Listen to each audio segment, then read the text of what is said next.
Pada tahun 70 di Amerika Serikat, serangkaian pembunuhan dan juga penculikan sering terjadi. Rata-rata korbannya itu adalah wanita, guys. Semua kejahatan tadi berubah menjadi pembunuhan berantai yang dilakukan oleh seorang psikopat. Hai, Carlos Sarjana di sini dan kita akan jelasin beberapa bukti kekejaman sekaligus latar belakang dari psikopat bernama Ted Bundy. Oh iya, kita mau gitu nih. Jangan lupa buat klik subscribe dan like juga ya. So, nggak usah pakai lama lagi, siapin diri dan nikmatin videonya. Tampan menawan, berkarisma, cerdas, pendidikan bagus, seorang psikolog, itulah semua kelebihan yang dimiliki sama si Ted Bundy. Pria dengan karunia sebanyak itu biasanya condong ngelakuin banyak hal positif buat ngedapetin popularitas yang baik. Tapi enggak buat si Ted Bundy. Si Ted ini justru gunain semua kelebihannya tadi tuh buat ngelakuin hobi sakit jiwanya, guys, yaitu pembunuhan berantai kepada korban-korban wanita yang berhasil dia jerat. Mungkin di Indonesia nggak banyak orang yang tahu kali tentang si playboy psikopat yang satu ini. Tapi di Amerika Serikat sana, Ted Bundy tercatat sebagai orang gila terkejam yang paling ditakutin di abad ke-20. Dikabarkan korban wanita yang udah dia habisin mencapai 100 orang selama tahun 1970-an. Tapi dia cuma ngelakuin 36 pembunuhan dari 7 negara bagian di Amerika Serikat pada tahun 1974 sampai 1978. Setelah berhasil menjerat para korban, dia bakal membunuh dan mengoleksi beberapa kepala mereka untuk dijadiin kenang-kenangan sebagai tanda keberhasilannya. Totalnya ada 12 kepala yang ditemuin polisi dalam apartemen dia. Ted bahkan punya kelainan nekrofilia. Setelah korbannya dibunuh, dia suka memperkosa mayat mereka. Dan bukan cuma itu aja, mayat korbannya bisa dikunjungi berulang-ulang kali untuk didandani serta diperkosa lagi, dan bakal berhenti kalau jasadnya itu sudah membusuk.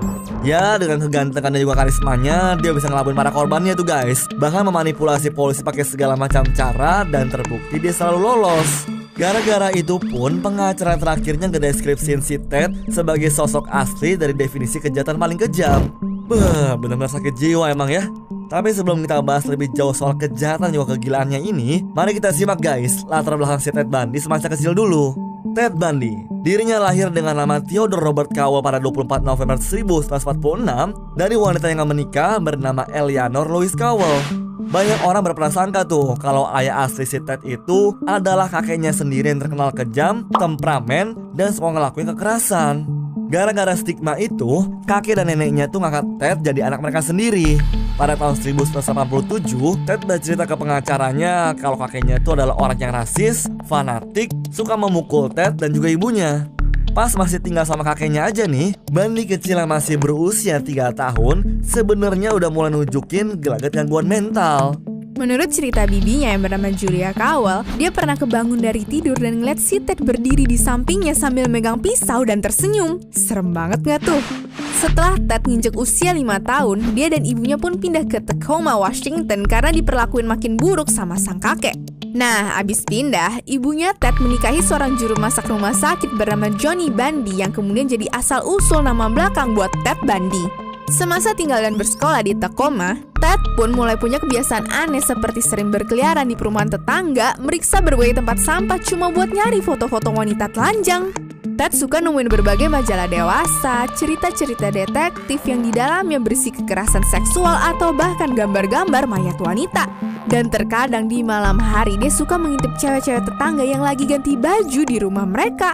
Setelah Ted lulus dari SMA, dia masuk ke Universitas Washington pada tahun 1966. Dan dirinya jatuh cinta pertama kali sama teman kuliahnya, guys, yang bernama Stephanie Brooks. Tapi kebahagiaannya cepat hilang, guys, setelah diputusin sama Stephanie dengan alasan kalau Ted kekanak-kanakan dan gak punya tujuan hidup.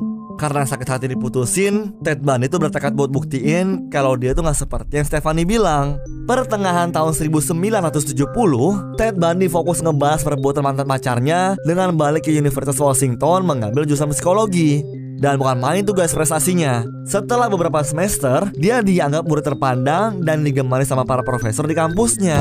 Setelah lulus tahun 1972, Ted Bundy menunjukkan potensinya di bidang politik dan hukum dengan ikut campur dalam proses kampanye pemilihan gubernur Washington untuk Partai Republik. Dia pun kemudian ngambil jurusan hukum di UPS Law School dan keterima karena rekomendasi dari rekan-rekan Partai Republiknya dalam pemilihan gubernur itu. Baru deh, guys, semua motif prestasinya terungkap pas lagi ditugasin ke California untuk urusan Partai Republik. Dia berusaha lagi tuh, guys, ngedeketin mantannya Stephanie dengan menunjukkan kualitas dirinya saat itu. Si Ted berhasil. Stephanie Brooks kasmaran tuh dengan sosok Ted yang sukses dan mereka pun CLBK. Setelah semuanya berjalan lancar, pada tahun 1974, Ted malah ngilang tuh dan ngakhir hubungannya dengan Stephanie. Pas Stephanie nanyain alasan kenapa diputusin, si Ted tuh dengan tenangnya ngebalas, "Stephanie, kamu ngomong apa sih?" Boom, pembalasannya terbayar. Semua itu dia raih cuma buat balas dendam. Segala urusan politik dan perkuliahannya pun langsung dia tinggalin. Dan sejak dari sini guys, Ted Bundy pun berubah 180 derajat. Pada tahun yang sama di 1974, Ted Bundy tuh belum ngelakuin pembunuhan guys. Tapi dia ngelakuin penyerangan sama seorang perempuan 18 tahun bernama Karen Sparks, yang mana adalah seorang mahasiswi dan juga penari dari Universitas Washington. Saat itu, Ted masuk ke apartemen Karen dan memukulinya pakai batang besi, kemudian ngelakuin pelecehan seksual dengan batang besi itu guys. Karena penyerangan sadis Ted ini, Karen Sparks tuh koma selama 10 hari sampai cacat permanen pada fisiknya guys. Sebulan setelah kasus Karen, Ted Bundy balik beraksi memangsa wanita bersama Linda Ann Haley, mahasiswi dari universitas yang sama juga. Inilah yang tercatat sebagai pembunuhan pertama dari Ted Bundy. Bundy masuk ke apartemen Linda pas pagi hari, menyerangnya sampai nggak sadar diri, terus ngebalut jasad Linda dan dimasukin ke dalam mobil. Baru deh, Bundy itu mulai narkitin banyak anak perempuan di daerah kampusnya dulu dengan berbagai teknik seperti menggoda, keramahan, pura-pura minta bantuan masukin sesuatu ke mobil, sampai berlagak terlihat cacat di hadapan para korbannya. Dan setelah para korban lalai, boom, mereka bakal dipukul pingsan, kemudian diikat, diperkosa, dan dibunuh guys. Kalau ditanya apa sebenarnya yang bikin Bundy suka ngelakuin ini, dia bakal jawab tuh, kepuasan sebenarnya adalah ketika bisa ngambil nyawa seseorang dan menguasai jasad mereka. Pembunuhan gak pernah cuma sebatas kekerasan dan juga nafsu, tapi lebih ke penguasaan. Korban-korbanku jadi bagian dalam diriku dan kami akan selalu menyatu. 5 bulan setelah pembunuhan Linda, Bundy mulai menculik dan membunuh 5 gadis dari Universitas Pacific Northwest. Di antaranya adalah Donna Gail Manson, Susan Elaine Rancourt, Roberta Kathleen Parks, Brenda Carol Ball, dan Georgian Hawkins. Terus Bundy berpindah ke Utah dan ngelanjutin pembunuhan, pemerkosaan, sama korban-korban wanita mudanya. Teror demi teror dia cipta di berbagai negara bagian, cuma untuk kepuasan psikopatnya. Menipu, dibunuh, diperkosa, abis itu melecehkan mayat mereka. Dan kalau misal di antara korban ada yang paling memikat hatinya, kepala mereka tuh bakal dipotong pakai gergaji besi buat dia simpan dalam lemari pendingin. Total sih ada 12 kepala tuh yang ditemuin sama polisi dalam apartemennya si Ted Bundy. Ted Bundy menganggap kepala-kepala korban tersebut sebagai tropi kenang-kenangan yang bisa menghiburnya saat dia tidur. Kacau emang.